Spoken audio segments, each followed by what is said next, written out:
Engaging celebrity interviews. Exciting updates from Christian filmmakers. Movie reviews so you can choose your movies wisely. And so much more here on Faith on Film with Isaac Hernandez and Holly McClure.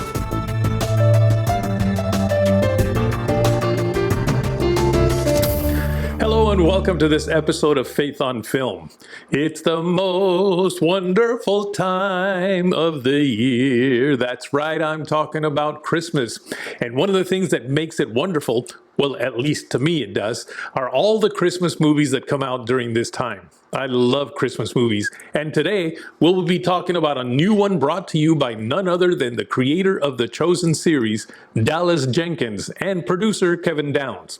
The Best Christmas Pageant Ever is based on a book by the same name, published in 1972, and is a wonderful movie for the entire family.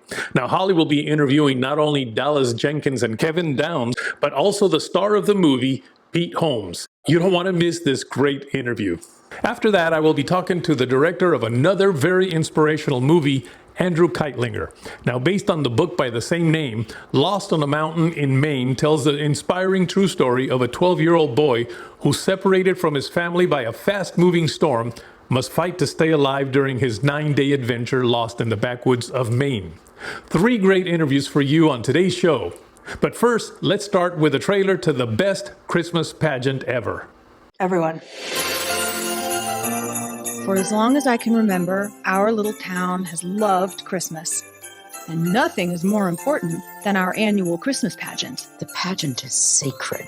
Special mention to Grace for volunteering to direct the pageant. But this year, the Herdmans changed everything. Now. The Herdmans are absolutely the worst kids in the history of the world. Hey! Give it up, Charlie! You ready for this? I'm gonna be in your Bible play. This is gonna be a real disaster. That's the spirit. Would anyone like to volunteer for Mary and Joseph? Who's Mary? Baby Jesus' mom? Elmer, you usually like playing Joseph. Suppose that's that then. The Herdmans shouldn't be here. They're a poor influence. It might be the first Christmas pageant in history where Joseph and the wise men get in a fight, and Mary hightails it with the baby. $5 say they burned down the manger.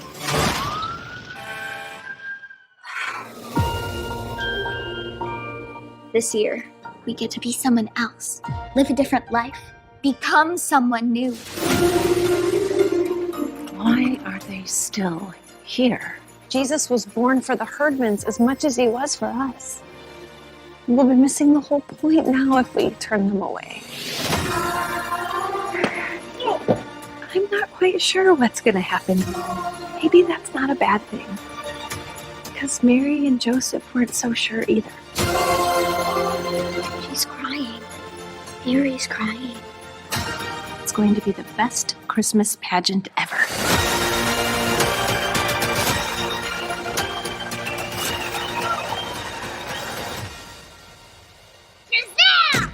Today we're going to ignore everything except blood. Oh, what? Come on! Now that's a pageant I'd actually like to see.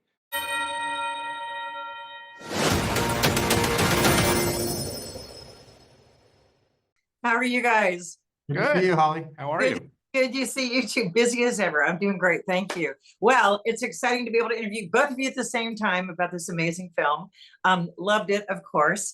Dallas, you said you had the rights to this for a while, but it didn't happen right away. But God's timing is so perfect. Tell why now was the time for this film. Yeah, I've pursued the rights for a long time. I haven't had them for a while. In fact, the moment I got them a few years ago, I was talking to Kevin, like, we got to get this done quickly because this has been a long time coming. But I'm actually holding in my hands now. This is the actual copy of the book that my wife brought home 20 years ago to read to our kids. I've even got notes written in it for if I ever got a chance to make it as a movie. And I was reading it to my kids, and I'm a few chapters in, and I'm laughing because it's very witty, it's very well written, and I'm appreciating the nostalgia of it. I get to the last chapter, and I am crying so hard I can't see the words through my tears. And my wife, Amanda's like, all right, give me the book. Let me read. She starts reading. She's crying. She hands it back to me. We just take turns trying to get through this last chapter because the story and the message of it are so beautiful.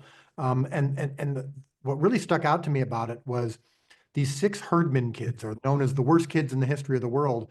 They're in poverty. They're outsiders. And yet after they hijack the Christmas pageant, their outsider perspective, their poverty perspective actually brings them closer to the truth of the story than everyone else. And so I just closed the book and I said, I have to make this movie. The Christmas of it, the kids of it, the message. The fact that the book has been read in public schools for 50 years, even though it's such a strong Jesus story. Like, this is the perfect movie that can appeal to everybody, even though it's got an explicit Jesus message in it. And I said, I was born to make this. So I was chasing the rights for 15 years. Wow. Getting told no because other studios had it or another big time director had it. And it wasn't until The Chosen came out, started to have some success, combined with the fact that no one else could get it made, that the rights holders said, you know what, you're the guy. And so even the fact that I'm able to talk to you, Holly, I've known you for a long time. Yes. And for most of the time that I've known you, you might not have known this, but I've been wanting to make this movie and be able to say to you, I made the best Christmas pageant ever. A movie with that title is coming out to the world, and I made it is a calling fulfilled for sure. It is a calling fulfilled. And I'm so happy to see that you got to do it. You know, Kevin, you said that your kids love this and you kind of base things on what your kids love and that you feel it's a timeless story. Why is this a timeless Christmas classic? I think people will watch for years to come. Yeah, I mean, this book's been around my house for the last decade or so. It's one of my wife and my kids' favorite book together. I mean, they read it around the holidays. I mean, while we were doing other films on film sets, she's homeschooling them, and this book's coming up. So when I announced to them that, hey, Dad's doing the best Christmas pageant ever, actually one of them goes, as a movie? Like, they just didn't believe it. They thought it was ridiculous, and or they thought I was joking. Like, I wasn't important enough to actually make that into a film, no joke. And so it is significant because I think the story itself is significant to families. Since we've been in production with this, I've realized so many people how important this book, this story, it's a stage play, as you probably know, it means to families. And so that's a lot of pressure to be able to make sure that the movie elevates beyond the book. But you know, this guy's not too bad. And I think we did a pretty good job in doing that. So it's been a long time coming, like Dallas said, and I can't wait for audiences to see it. I've got a little bit of experience handling books that mean a lot to people and then trying to translate them. So I got my feet wet with the Bible. And your experience with kids. Yeah. So it was something that you felt you could connect. You have an adopted son, and this is something you felt you could connect with on a different level. Talk about that connection, because this goes just beyond the play and the kids and the good kids and the bullies. It really has a lot of levels of deeper meaning.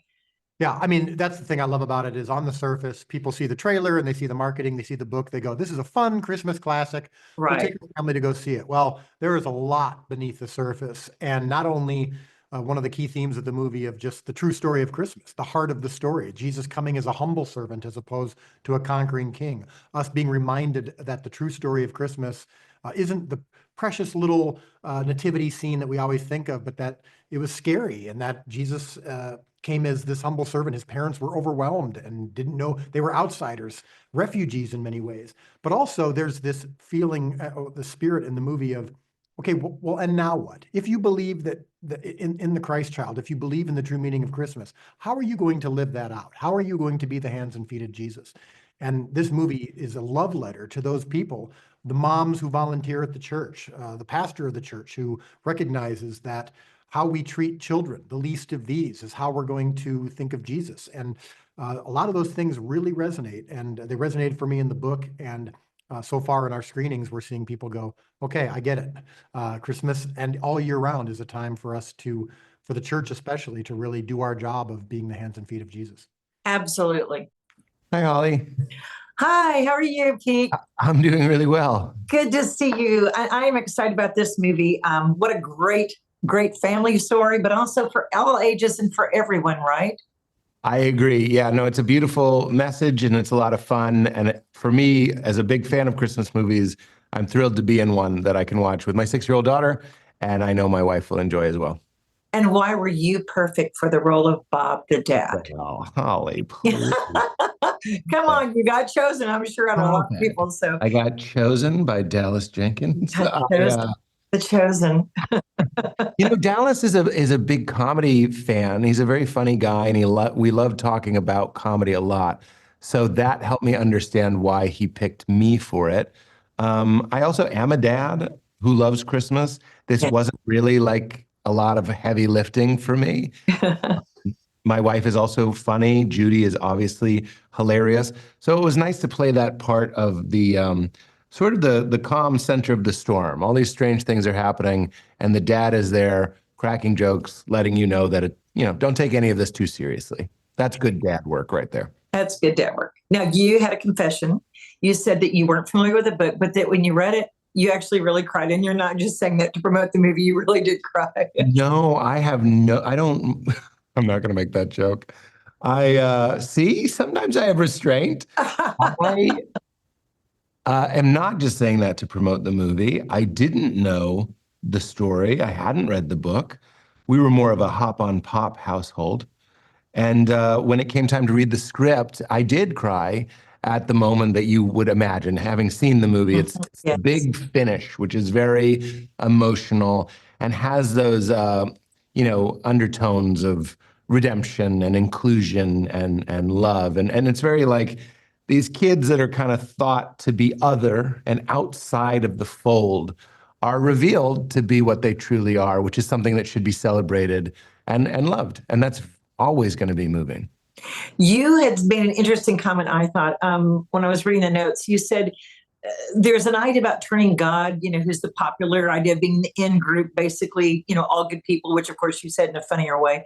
But the story really is about everybody, including everybody, and having compassion and understanding. Talk about that a little bit, because I think people think of this as, it's a lighthearted Christmas story, funny, which it is, but it's got definitely a message to it about inclusion. Well, absolutely. And that is what the human brain does, right? Is we break things into light, dark, good, bad, in, out, with us, against us. And I think the feeling about the gospel is it's like, look past that. Mm-hmm.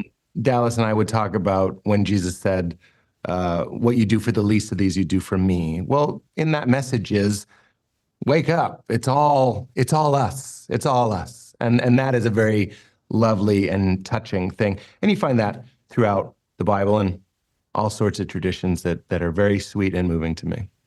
You said your favorite part was the set decorations, because you love that. This is a warm, fuzzy, feel-good Christmas movie with all the added things of kind of nostalgia, what it used to be 10, 20 years. For sure. Yeah, for me, it's almost a nostalgia for a nostalgia. Like my aunt's house at Christmas, there was a fireplace in the tree, so it reminded me most of that. But this even takes it one click further to that like almost impossible Christmas standard, where the hearth is just impeccable and the stockings are, stuffed just right. But I was like, those stores that only sell Christmas decorations, and how fun it is to go in them.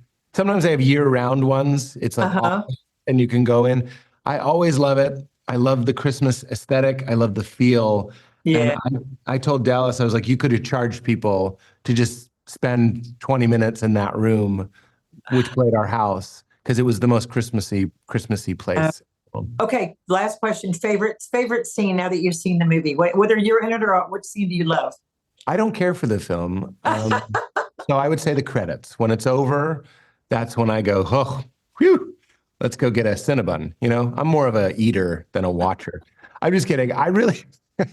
You better be kidding. Of course I'm kidding. When you watch a movie that you're in, what's happening, and what a privileged and fun position, you're loving a scene, but you're also loving the memory of making the scene. Yes. So there's the moment where Judy and I are sitting on the porch and we're having this heart to heart, and she's deciding to do it, and I'm deciding that, I'm agreeing with her that that's a good thing to do. And Molly is in that scene, who plays our daughter. And it was so cold, but it was just so real. And our breath is leaving our face. And you saw the real Christmas lights on the street, not the set. And it just felt very, very Christmassy. For someone who lives in California, that was my favorite moment. And the closest you're going to get to snow at Christmas. Thank you, Pete, so much for joining us. Thank you for being in the movie. We loved it. I'm so glad. Thanks for helping us get the word out. Absolutely. God bless. The best Christmas pageant ever, in theaters November 8th. You don't want to miss this great and very, very funny Christmas movie. Thank you, Holly, for a great interview. Next is my interview with director Andrew Kightlinger. Now, Andrew was born and raised in Madagascar, the son of missionaries, and later living in South Dakota. His mixed background continues to feed a prolific instinct for storytelling and exploring family and the human condition. His second feature, Lost on a Mountain in Maine, produced by Sylvester Stallone, is in theaters now. Let's take a look at the trailer and then on to Andrew, who apparently was hired after doing one of the most unique auditions. Can't wait to hear what that's all about. This hike, it's no picnic. Treacherous terrain, takes a whole day. Sure, some crumbling old mountains that are fishing for 2 weeks sounds just swell. Well, you don't have to go. The world is not going to give them a break. Neither should I. There she is, Mount Katahdin. We're gonna hike that? Sure, you're almost men now.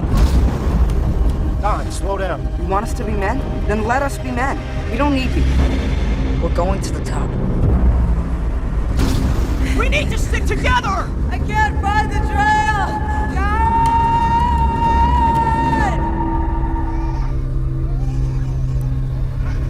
Where's Don? I don't know. Where's your brother? There's 100,000 acres of wilderness out there. So damn focused. I'm trying to make him tough. I forgot to be his dad. Just hope to God we get one more chance. We need volunteers. As many as you can send. Hey! Come over here! Do you think our son is dead? I always told him, when things get tough, press on. Your brother is really stubborn. Yes! Press on.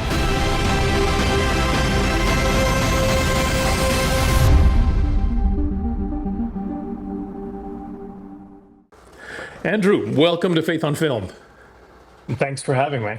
Oh, it's such a pleasure to have you on to talk all about this great movie that you've directed and sharing it with our viewers. Now, we did just take a look at the trailer, which is, I mean, it's amazing. I can tell somebody mentioned that the cinematography on this thing was great, and we can see it just by the trailer alone. But if you can give us sort of an overview of what the story itself is all about. Yeah, I mean, it's an incredible true story. That's the best part about it. It's set in 1939, and it's about a 12-year-old boy that gets lost in the wilderness in northern Maine, and he has to trek over 100 miles, around 100 miles over 10 days, and brave the elements. And the movie chronicles his struggle and also intercuts with his mom and dad mounting up a search effort to desperately try and find him. Wow. So tell me something. What drew you to this movie? I mean, what made you go, man, I've got to direct this movie? I mean, other than the fact that Sylvester Stallone produced it, I mean, that was a big factor. That was a big one. He's like an idol. But no, seriously, there's something really simple about the message of this movie. It's about family. It's about community. It's about faith. And there's a lot of noise in the world right now, and I felt it was necessary to just make a movie about those simple core values. And we also just don't get movies like this anymore. So I just saw an opportunity to give audiences an escape and also make something that was PG, that everybody could go see, kids and grandparents. So now you just mentioned, of course, that the producer is Sylvester Stallone.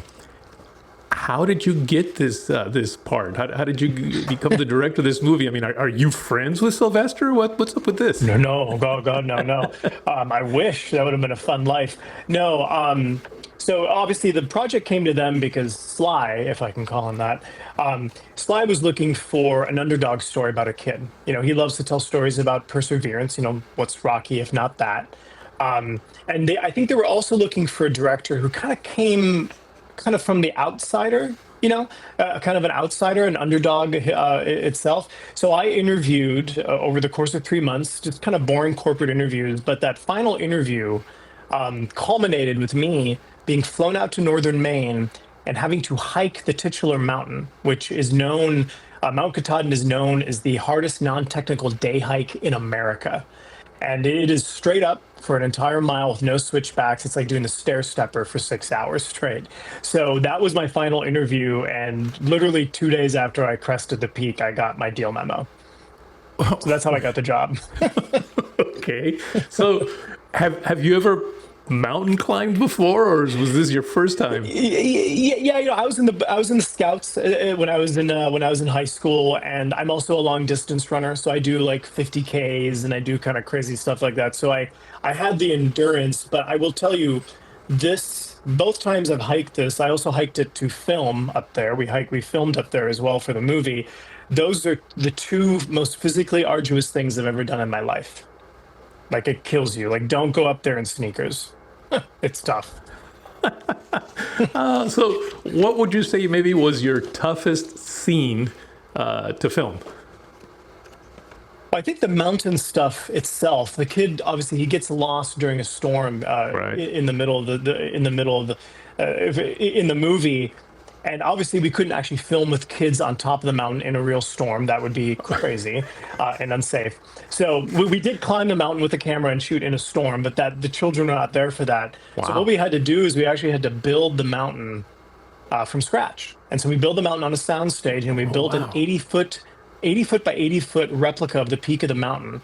And we had painters who were lichen experts who came in and painted the lichen, exactly how it would be. And then we surrounded the mountain with giant fans and rain and fog, and just pummeled these kids for 3 days. And they had a great time. It was like summer camp for them. But that was tough. That was a really complicated thing to do. Wow. So you mentioned faith a little while ago. And I know, I've read that you actually were born and raised in Madagascar to missionary parents. Does your faith history, your faith journey, your faith experiences, did they play any influence in how you handled this project, how you directed the movie, how you handled some scenes? Absolutely. Absolutely. I think every project I've done has had some sort of faith involved in it.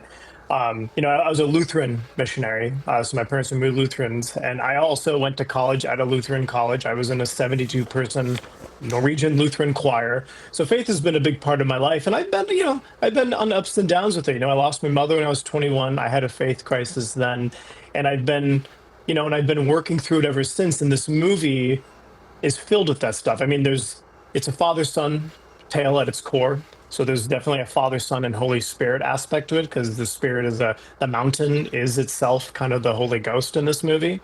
But I also, faith movies are complicated sometimes, and my goal was to make something that was universal, that I didn't want to preach to anybody. I wanted anybody to see it and to be able to access this idea that if you believe in something higher than yourself, God, for example, you can persevere and you can find hope. So I think my missionary background, I obviously grew up with a lot of Christians, but also a lot of Muslims and whatnot. And I think I saw that faith can be very universal, no matter what God you believe in, right? It's all the same God. So that's kind of what this movie's hitting on in a way, kind of just under the surface. Or it's pretty overt, actually. People should see it. They'll see what I'm going for. And they definitely need to see it, because it looks like a great movie. Now, you just shared with us what your toughest scene was. What about your favorite scene? Was there a scene in there that just really touched you? Not just favorite because it was a fun scene to shoot, but is there anything that really captured you emotionally? Yeah, I mean, this movie is about parents and children trying to connect at its core. I always told the crew this is a movie about a kid that just wants a hug from his father. And the scene that touched me the most is actually a scene with the mother. And we talk about faith. They use the parent and the child kind of connect cosmically in this movie through their faith without words. So the mother's at home worrying about her son, and the son is lost in the wilderness. And there's this really beautiful moment. I don't want to spoil too much, but you'll know it when you see it, where the mother and the son just have this connection. And I think it's really poetic, and it kind of speaks to that belief in that there's something else out there linking us. Well, So tell me, is there anything in the future for you already? Are you already looking at other projects? What's ahead for you? I've written a few projects, and and I've also fielded a couple offers and things. So my goal is to keep making bigger movies. This is my first kind of multi-million-dollar project, and we will see where that takes me. But I'm kind of enjoying the ride of this movie coming out. This is my first time with a nationwide release in theaters, and so I'm kind of just enjoying it. Well, that's wonderful. And of course, having Sylvester Stallone be the producer kind of helps, doesn't it? It helps. It definitely helps. So listen, one thing that I really like to make sure that maybe our viewers know is how they can follow you personally, because if they can connect with you, then they'll want to know anything that you're doing. So rather than just promote the movie itself, which of course is a wonderful thing, but is there a way that they can follow you personally? Instagram, that's where everything happens for me. And I'm at andrew.vhs. So andrew.vhs, very easy to find. And, you'll be able to follow my exploits there. And then this movie's kind of released. So. All right. So the movie releases, again, the name of it is Lost on a Mountain in Maine. And it releases this November 1st, correct? Yep, Friday, November 1st. Now, some of you are going to be watching this program weeks or even months or maybe even years after this, because this program stays on demand for years to come. So if it's already past that theater time, although I'm telling you, if you catch it before that, get to that theater. But if not, look for it, because I'm sure it'll be streaming somewhere. I don't know if you guys have any streaming deals yet, but it'll be on Angel Studios streaming platform. Oh. Yeah, well, awesome. And it'll also be on demand sometime by the end of the year. All right. Well, again, folks, if you don't get to go to the theater because you saw this program beyond the theater date, then definitely look for it and watch it on streaming. Thank you so much, man, for not only creating such a wonderful movie, but joining us today here to tell us all about it. Thanks for having me on. Really appreciate it. Yeah.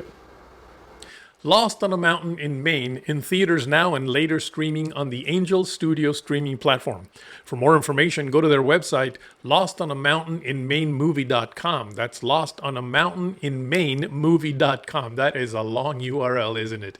And then there's always The Best Christmas Pageant Ever, which is in theaters November 8th. Again, you don't want to miss this great and very, very funny Christmas movie. For more information, go to their website, bestchristmaspageantever.movie. That's bestchristmaspageantever.movie. And of course, I want to invite you to go to our website as well. Check out our website, faithonfilmtv.com. That's faithonfilmtv.com. And while you're there, by the way, if you want to help us out and become a partner, there's a page there that you'll see where it will give you more information on how you can become a partner of Faith on Film TV. Well, I hope you enjoyed today's interviews. We've got some more great interviews coming up in the next several weeks as this year comes to an end. So we look forward to seeing you once again here on Faith on Film. Write to us at faithonfilmtv@gmail.com. That's faithonfilmtv@gmail.com. Follow us on Facebook, Instagram, and Twitter at Faith on Film TV. Also, go to our YouTube channel, Faith on Film TV, and hit the subscribe button and the bell for notifications on our latest Faith on Film shows.